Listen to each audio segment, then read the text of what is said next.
The United States just spent $997 billion on its military in 2024. Russia, $149 billion.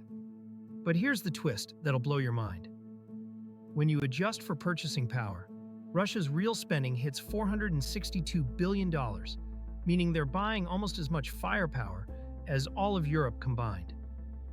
So who actually dominates this $700 billion showdown?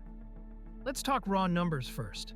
America operates 11 nuclear-powered aircraft carriers. Russia has one, and it barely works. The U.S. Navy fields 65 submarines, most nuclear-powered with Tomahawk cruise missiles.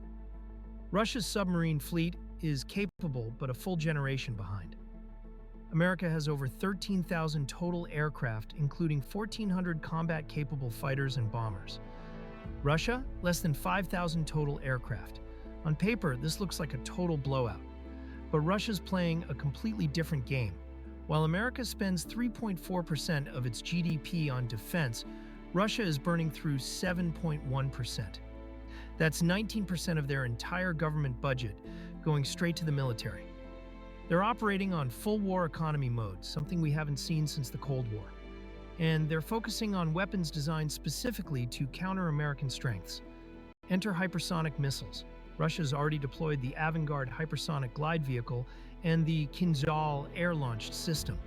These weapons travel at over 5 times the speed of sound, maneuver unpredictably, and according to experts, could potentially overwhelm U.S. missile defenses.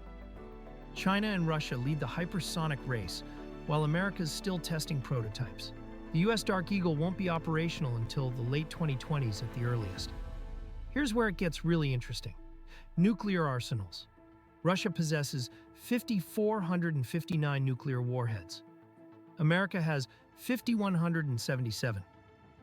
Nearly identical, but Russia maintains between 1,000 and 2,000 tactical nuclear weapons, smaller battlefield nukes not covered by any treaty. The U.S. only has about 200.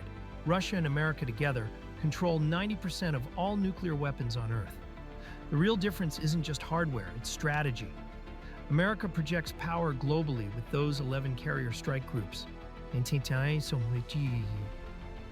maintaining military presence in over 70 countries. Russia can't match that reach, so they've invested in area denial weapons, systems designed to keep American forces out of specific regions. Their S-400 air defense systems, Kaliber cruise missiles, and those hypersonic weapons create bubbles where U.S. carriers can't safely operate. Money tells another story. The U.S. defense budget is 6.7 times larger than Russia's in raw dollars. But Russia's defense industry pays workers a fraction of what Americans earn. A Russian engineer making $30,000 a year does the same work as an American making $120,000. That purchasing power difference means Russia squeezes way more capability out of every dollar spent. The Ukraine war exposed critical truths about both militaries. Russia burned through precision weapons faster than expected and struggled with logistics. But they've ramped up production massively, with defense spending jumping 38% in 2024 alone. Meanwhile, America's watching its stockpiles of artillery shells and missiles deplete as it supplies Ukraine, revealing that decades of focusing on high-tech weapons left gaps in basic ammunition production. Technology advantage still favors America. U.S. stealth fighters like the F-22 and F-35 have no Russian equivalent in service. American satellite networks provide unmatched intelligence and targeting. The Navy's new Gerald R. Ford class carrier survived shock trials that registered as a 3.9 magnitude earthquake and came out completely unscathed. Russian military technology often looks impressive on parade, but struggles with reliability and production scale. But here's the uncomfortable reality. In a direct conflict, both sides lose catastrophically. Those nearly 11,000 combined nuclear warheads mean any full-scale war ends civilization as we know it. The real competition isn't about who wins a fight.